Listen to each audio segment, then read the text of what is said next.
Running film છે કુકા. કુકા એટલે આપણે ગુજરાતની અંદર કુકા એટલે રોકડા પૈસા. ઉપેન્દ્ર ત્રિવેદી સાહેબ થી લઈને વિક્રમ ઠાકોર, નરેશ કનોડિયા સાહેબ, આ ચારને ઘણી સંઘર્ષમય મારી લાઈફ રહી છે કે ક્યારેક ફાઇનાન્શિયલી હોય, ક્યારેક આર્ટિસ્ટનું હોય, ક્યારેક લોકેશનનું હોય, ક્યારેક કેમેરા સ્ટોક થઈ જાય, ચોટી પર જતા હોય ગરમીના કારણે. ફેમિલી સામાજિક ડ્રામા હતો. પત્ની નચાવે ભગવાન બચાવે તો એ કોમેડી ડ્રામા હતો. એના પછી હમણાં જ L3 લવ લફરું લગન તો એક સોશિયલ મિત્રને કઈ રીતે મદદ કરે એના ઉપર ડ્રામા હતું. પછી શિખંડી તો એ આખો વિષય જ અલગ છે. શિખંડી એટલે મતલબ તો સોશિયલ મીડિયાના માધ્યમથી કહીએ છીએ કે અમે લોકો હમણાં એક કુકા ફિલ્મ બનાવી છે. કોન્સેપ્ટ બહુ જ અલગ છે અને સ્ટોરી પણ સરસ છે. તો આપ સર્વે મીડિયાના માધ્યમથી કહું છું કે જેટલા પણ ઓડિયન્સ લોકો છે, એપ્રિલના ફર્સ્ટ વીકમાં અમે લોકો રિલીઝ કરવાના છે 2026માં. દાદા જીવા ઉતરે એવી પૌત્રી પૈસા લઈને ભાગે અને એના મિત્રો હતા 3 બાઇક ઉપર.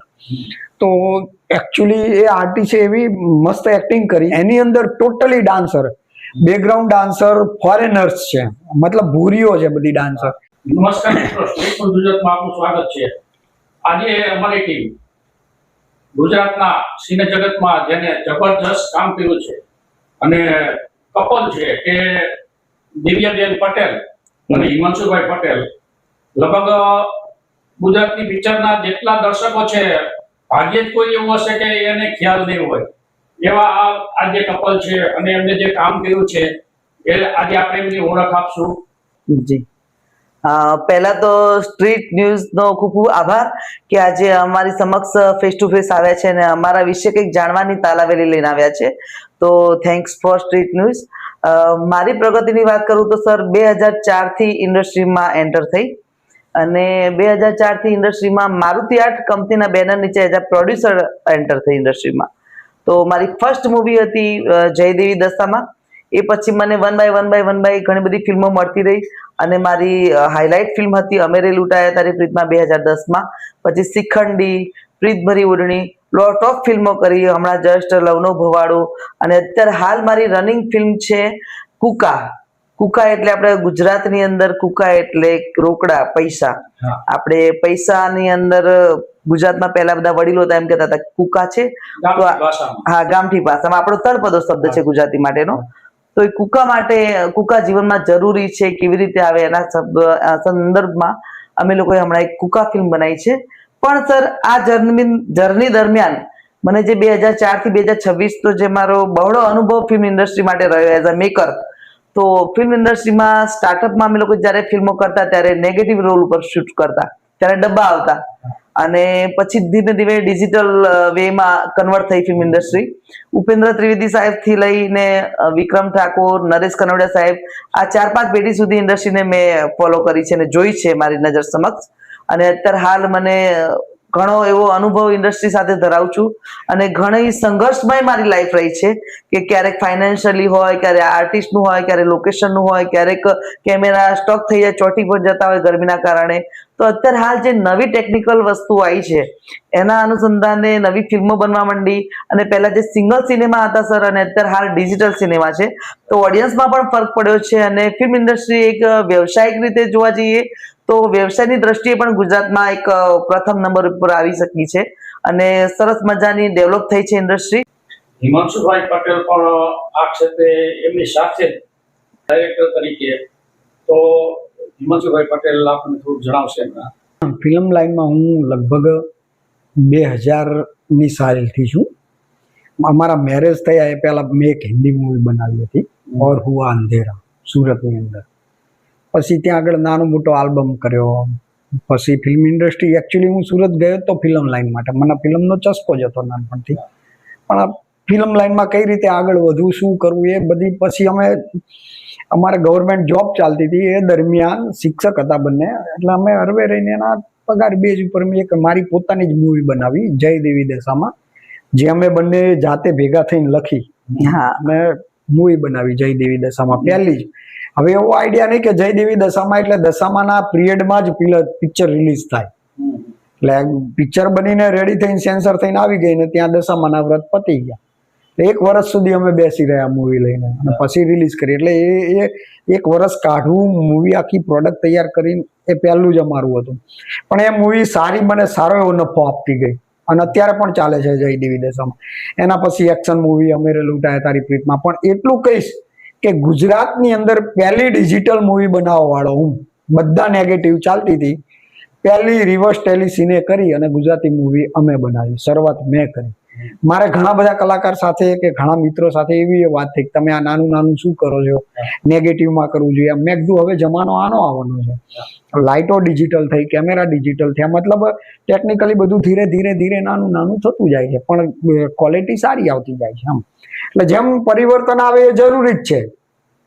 એટલે આ મારું એક એ રીતની વાત હતી. એમ કરતા કરતા અમે ઘણી બધી મૂવીઓ કરી નાખી. હવે અત્યારે લાસ્ટ લગભગ લોકો બધા ગમે તે કહેતા હોય, પણ અમારા કહેવા પ્રમાણે અમે એક જાતની મૂવી આજ સુધી ક્યારે પણ નથી બનાવી. તદ્દન દરેક મૂવી અલગ વિષય વસ્તુ ઉપર અને નવા મેસેજ સાથે બનાવી. જેમ કે અમેરે લૂંટાયા તારી પ્રીતમાં એક love story, action love story હતી. ધર્માત્મા તો એ આખું મતલબ એ રીતનું હતું. મા ઉમિયા ને વાલા પાટીદાર તો એ આખું ધર્મ હતું, સામાજિક ધર્મ હતું. પ્રીત ભરી ઓઢણી એક ફેમિલી સામાજિક ડ્રામા હતો. પત્ની નચાવે ભગવાન બચાવે તો એ કોમેડી ડ્રામા હતો. એના પછી હમણાં જ L3 લવ લફરું લગન તો એક સોશિયલ મિત્રને કઈ રીતે મદદ કરે એના ઉપર ડ્રામા હતું.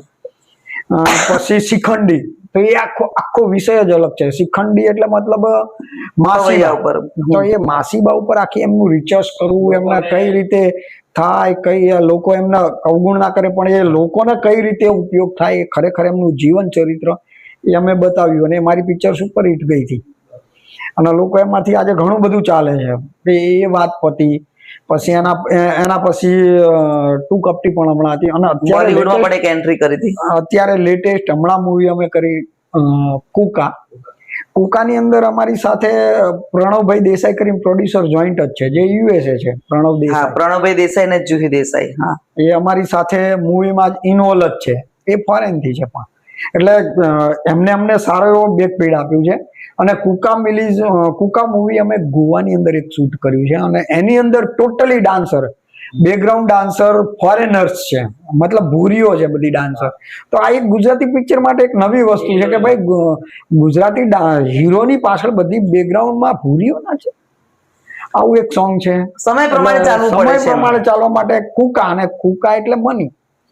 અને આજે મારે તમારે બધાને પૈસાની જરૂર છે, તો આ મૂવીની અંદર અમે એક મતલબ નવો જ વિષય છે. નો લવ સ્ટોરી, નો એક્શન, પણ એક કોમેડી, ફેમિલી, આખું ફેમિલી સાથે જોઈ શકે આજના જમાનાનું મોડર્ન મૂવી એટલે કુકા.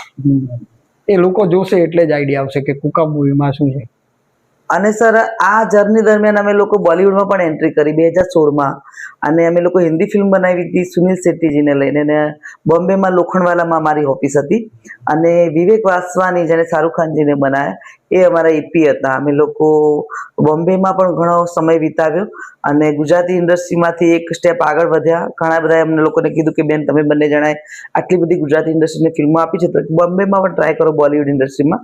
તો અમે લોકો બહુ સરસ મજાનું બોમ્બે ઇન્ડસ્ટ્રીમાં એક આગળ વધ્યા હતા, પણ કોરોના કાળના હિસાબે થોડું પ્રોબ્લેમેટિક થઈ ગયું.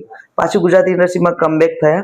અને જેમ ઇન્ડિયન મોશન ફિલ્મ એસોસિએશન, બોમ્બેમાં એક એસોસિએશન છે, કોઈ પણ ફિલ્મ ઇન્ડસ્ટ્રીમાં પ્રોડ્યુસરને એન્ટ્રી કરવી હોય તો ત્યાં રજીસ્ટ્રેશન કરાવવું પડે. તો એનું ઇલેક્શન પણ હું ઘણી વખત લડેલી છું. ઇપ્પાનું, ઇન્ડિયન મોશન ફિલ્મ એસોસિએશન, વર્લ્ડની બધી ઇન્ડસ્ટ્રીઓનું પ્રોડ્યુસરો બધા ત્યાં આવતા હોય છે, ઇલેક્શન લડતા હોય છે. તો એ પણ અમે લોકોએ કર્યું. એટલે ફિલ્મ ઇન્ડસ્ટ્રીની દરમિયાન અમે લોકો એક એવા સફરને શેર કરી ચૂક્યા છીએ કે એમાં ડોક્ટર, બિલ્ડર, પોલિટિકલ્સ, ઘણા બધા બિઝનેસમેનોના ટચમાં આવી ગયા. અને નાની ઉંમરે અમે નહોતું વિચાર્યું કે નાના ગામડામાંથી નીકળેલા અમે લોકો હસબન્ડ વાઈફ કે એક આ સ્ટેજ ઉપર આવીને ઉભા રહીશું કે ગુજરાતી ઇન્ડસ્ટ્રીમાં એક અલગ નામ બનાવીશું. અત્યારે કોઈ પણ ગામમાં જઈએ, કોઈ પણ શહેરમાં જઈએ તો દિવ્યા પટેલ, હિમાંશુ પટેલની એક ઓળખ બની ગઈ. એટલે એક પ્રાઉડ ફીલ થાય છે કે ઇન્ડસ્ટ્રી માટે જે સમય આપ્યો એ વ્યર્થ નથી ગયો, કંઈક કર્યું અને કંઈક નામના મેળવી, એ અમને પ્રાઉડ ફીલ થાય છે. પણ હવે એ અમુક ટાઈમે એક નાનકડું દુઃખ એ રહે છે કે આવી ફિલ્મો આપવા છતાંય ઓડિયન્સ હજુ પણ થિયેટર સુધી પહોંચતી કેમ નથી, ત્યાં કંઈક ઉણપ દેખાય છે. તો સોશિયલ મીડિયાના માધ્યમથી કહીએ છીએ કે અમે લોકોએ હમણાં એક કુકા ફિલ્મ બનાવી છે. કોન્સેપ્ટ બહુ જ અલગ છે અને સ્ટોરી પણ સરસ છે. તો આપ સર્વે મીડિયાના માધ્યમથી કહું છું કે જેટલા પણ ઓડિયન્સ લોકો છે, એપ્રિલના ફર્સ્ટ વીકમાં અમે લોકો રિલીઝ કરવાના છે 2026માં. તો અમારી ફિલ્મ કુકા અમારા ડિરેક્ટર સર હિમાંશુ સરે કરેલી છે ડિરેક્શન, અને પ્રોડ્યુસ કર્યું છે અમારા પ્રણવભાઈ જોશી, જુહી સાખ્યા અને હું દિવ્યા પટેલ. અમે ત્રણેય સાથે મળીને એને પ્રોડ્યુસ કરી છે. ફિલ્મ બહુ જ સરસ બની છે. તો આપણા સોશિયલ મીડિયાના માધ્યમથી સર એવું કહેવા માંગીશ કે ફિલ્મો તો અવનવી બનતી રહે છે, પણ ઓડિયન્સ પણ જોવા જાય તો એને કેવી રીતે નવા કોન્સેપ્ટો પસંદ છે ઓડિયન્સને એ પણ અમને ખ્યાલ આવે. અને ફિલ્મ ઇન્ડસ્ટ્રી દરમિયાન ઘણા બધા કલાકારો સાથે પણ સારી એવી ટ્યુનિંગ થઈ, ટેકનિકલ માણસો સાથે પણ સારી એવી ટ્યુનિંગ થઈ. એ દરમિયાન ગુજરાતી ઇન્ડસ્ટ્રીને ઘણા બધા સારા મેસેજ પણ આપ્યા અને ઘણું કંઈક કહેવાનો પણ પ્રયત્ન કર્યો. અને એક નાનકડો પરિવાર ગુજરાતી ઇન્ડસ્ટ્રીમાં બની ગયો અમારું જે સમાજ છે પટેલ લોબી, એમાં અમારા કોઈ ફંક્શન હોય અમે એટેન્ડ નથી કરી શક્યા, કોઈ પણ સામાજિક પ્રસંગ હોય, અને સતત અમે કન્ટિન્યુ 24 કલાક ફિલ્મ ઇન્ડસ્ટ્રીને સમય આપ્યો છે. તો અમે લોકો પ્રાઉડ ફીલ કરીએ છીએ કે અમે ગુજરાતના છીએ. I am a Gujju girls and Gujju boy. તો ફિલ્મ ઇન્ડસ્ટ્રી માટે અમને પ્રાઉડ ફીલ થાય છે કે હજુ પણ કંઈક સારું કરીને બતાવીએ. સર, આપણે જ્યારે હમણાં લાસ્ટ અમે લોકો કુકા ફિલ્મ કરતા હતા ને, ત્યારે સરનો એક સીન શૂટ થતો હતો એઝ અ ડિરેક્ટર, ત્યારે એક્સિડન્ટ થયેલો અમારે. એ વાત જરા સર. એકચ્યુઅલી મૂવીનો એક સીન હતો, એની અંદર દાદા પાસેથી એની પૌત્રી પૈસા ચોરી કરીને ભાગવાનો સીન હતો, અને ફિલ્મની સીન હતો. અમે રોડ પર શૂટ કરી રહ્યા હતા, દાદા જેવા ઉતરે એવી પૌત્રી પૈસા લઈને ભાગે, અને એના મિત્રો હતા 3 બાઇક ઉપર.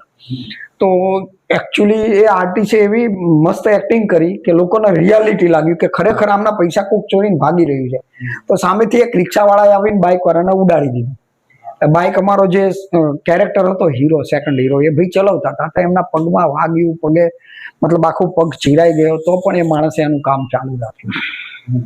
એટલે આવા અનુભવ ઘણી વખત થતા હોય છે. અમે એને કીધું કે ભાઈ તું 2 દિવસ આરામ કર, પણ એ આર્ટિસ્ટ એટલો બધો સારો હતો કે નહીં, હું મારું કામ આજે પૂરું નહીં કરું તો તમારે આટલું બધું બર્ડન નુકસાન થશે. એટલે એવું નથી હોતું, આર્ટિસ્ટનો પણ સપોર્ટ સારો હોય છે ઘણી વખત. અને ખરેખર અમે એવા નસીબદાર છીએ કે કુકા મૂવીની અંદર અમને અમારી ટીમ, અમારા આર્ટિસ્ટ બધું જ સારું મળ્યું છે, અને બધાએ અમને ફૂલ સપોર્ટ કર્યો. અને બીજી વસ્તુ કે ગુજરાતી ફિલ્મ ઇન્ડસ્ટ્રીમાં મારા આદર્શ અને મારા ગુરુ ગણાતા એવા મારા હસબન્ડ, જેમને મારા ગુરુ હતા આ ફિલ્મ ઇન્ડસ્ટ્રીમાં મને લાવનાર. અને ફર્સ્ટ ટાઈમ કોઈ આર્ટિસ્ટ સાથે મારો ઇન્ટ્રો થયો હતો, ચારુબેન પટેલ, જે એકદાડના પંખીમાં આવતા હતા, એ મારા ગુરુ હતા. અને મારા હસબન્ડ પણ મારા ફિલ્મ ઇન્ડસ્ટ્રીમાં મને એન્ટર કરાવનાર. તો મારા ગુરુને સેલ્યુટ છે કે આટલા લેવલ સુધી અમને પહોંચાડનાર. હસબન્ડ કો કે ગુરુ કો. અને ચારુબેન પટેલ પણ અત્યારે હાલ ઇન્ડસ્ટ્રીમાં નથી, પણ આઈ મિસ યુ ચારુબા, કે તમે ઇન્ડસ્ટ્રીમાં અમને આ સમય અને આ મજદાર ઉપર મૂકી દીધા કે લોકો અમને ઓળખતા થયા. એ સ્ટોરીનો મુખ્ય આધાર પૈસા. હા, અને ખરેખર અત્યારે વાસ્તવિક સમયમાં એ જ ડિમાન્ડ છે, તો લોકોને પૈસા જોઈએ છે. કોઈ પૈસો દરેક કાર્યમાં કેન્દ્ર સ્થાને પૈસો છે. અને એના ઉપર તમે આ બનાવ્યું છે. એટલે માણસ જન્મે ને મરે ત્યાં સુધી પૈસાની જ જરૂર છે. માણસ જીવન જન્મે ને સર, એટલે જયારે સમજતો થાય, આંખ ખોલે ને ત્યારે એની પહેલી જરૂરિયાત પૈસો, અને જયારે મરે ત્યાં સુધી એને પૈસો પીછો છોડતો નથી. એટલે માણસની પ્રાથમિક પ્રાયોરિટી પૈસો છે. અમેરિકામાં હોય, ગુજરાતમાં હોય કે સાદા ગામડામાં હોય, માણસની પ્રથમ જરૂરિયાત પૈસો. ડિક્શનરીનો સૌથી કન્ટેન્ટ વાળો શબ્દ એટલે પૈસો. એટલે અમે આ શબ્દ ઉપર એક કુકા ફિલ્મ, એટલે આપણા ગુજરાતની અંદર પૈસા, એની ઉપર અમે ફિલ્મ પ્રેઝન્ટ કરી છે. જરૂરિયાત માણસને ક્યારે ક્યારે પડે છે, કેવા સમયમાં પડે છે, અને પૈસો જયારે આવે ત્યારે કેવી રીતે આવે છે. સારા રસ્તેથી આવે છે, ખરાબ રસ્તેથી આવે છે, કોઈ પણ ભાવનાથી આવે છે, અથવા કોઈ હેલ્પફુલ થી પણ આવતો હોય છે. ટૂંકમાં એવું દર્શાવ્યું છે કે પૈસો સારા રસ્તાથી આવે કે ખરાબ રસ્તેથી આવે, પણ પૈસો પૈસો જ છે, એ પવિત્ર જ છે, એ ક્યારેય ગંદો થતો નથી. પૈસો પવિત્ર, એટલે લક્ષ્મી મતલબ ચંચળ જ છે. એ અહીંયા જવાની ત્યાં જવાની, લક્ષ્મી કોઈ ચોરીને લાવે, કોઈ મારી જોડીને લાવે, કે ગમે તે રસ્તે લાવે, તો લક્ષ્મી એ પવિત્ર જ છે. બીજું સર, તમે પોતાની લાઈફમાં પણ એવું ઓબ્ઝર્વેશન કર્યું હશે કે તમે જો સીધા સાધા રહેશો ને તો તમને કોઈ હેલ્પ નહીં કરે. તમે માંગશો તો મળશે, અથવા છીનવીને લેશો તો મળશે. પૈસો હંમેશા અવળા રસ્તે પણ આવે છે, અને કોઈને ભગવાને જો લક આપ્યું હોય તો ઓટોમેટિક ફેમિલી બેકગ્રાઉન્ડ થી પણ પૈસો આવતો હોય છે. તો આ બધા અમે લોકોએ આ બધી વસ્તુને પ્રેઝન્ટ કરવાનો પ્રયત્ન કર્યો છે કે પૈસો જીવનમાં કેવી રીતે આવે છે અને મહત્વ શું દર્શાવે છે. એ અમે લક્ષ્મીનો મિનિંગ સમજાય કે પૈસો ઇન્ડસ્ટ્રીમાં આપણા જીવનમાં આવે છે કેવી રીતે, કેવા કેવા રસ્તાથી આવે છે. એટલે આ મિનિંગફુલ કોન્સેપ્ટ અમે લોકોએ કર્યો છે ઇન્ડસ્ટ્રીમાં. મારુતિ આર્ટ અમારી કંપની છે, એના નામથી અમે બનાવેલું છે સર. તો કોઈ પણ એવા નવા ઉભરતા કલાકારો હોય, કોઈ સિંગર હોય કે કોઈનામાં કોઈ ટેલેન્ટ પડ્યું હોય તો અમારા સુધી આવજો. અમે લોકો ચોક્કસપણે અમારા મારુતિ આર્ટના બેનરમાં પ્રેઝન્ટ કરીશું અને એના લાયક બનતી ફિલ્મ પણ બનાવીશું. તો ખૂબ ખૂબ આભાર, જી, ખૂબ ખૂબ અભિનંદન. Thank you sir, thank you. પહેલા તો તમે અહીંયા આવ્યા એના માટે ચંદ્ર સ્ટુડિયો ગાંધીનગર એસએન શર્મા સાહેબનો ખૂબ ખૂબ આભાર કે તમે લોકો અમારા સુધી પહોંચ્યા. એક કડી છે, આ કિસ્મત છે. કારણ કે શર્માજી ઘણા 25 વર્ષથી મારી સાથે છે, પણ એમને મારી મહેનત નાનપણથી જોઈ છે કે દિવ્યા જ્યારે નાની હતી, ભલે અમારી દાદાની ઉંમરના છે, પણ ક્યારે મને તું તારી કરીને નથી બોલાય, એઝ રિસ્પેક્ટેબલ. અને મારી જર્ની શરૂઆતથી એન્ડ સુધી બધી એમને જોયેલી છે. તો આજે તમને અહીંયા લઈ આવ્યા તો એસએન શર્મા સર, આપનો ખૂબ ખૂબ આભાર કે આપ મીડિયા સાથે જોડાયેલા છો અને અમારા સુધી પહોંચ્યા છો. Thank you so much. So તો મચ. મિત્રો, આપણે જોયું, જાણ્યું કે આ પિક્ચર આવી ગયું છે એપ્રિલના પહેલા વીકમાં. તો ખરેખર જોવા જેવું પિક્ચર છે અને આપ પણ જોજો. સૌને કોમેન્ટ કરવા વિનંતી. Thank you so much. Thank you.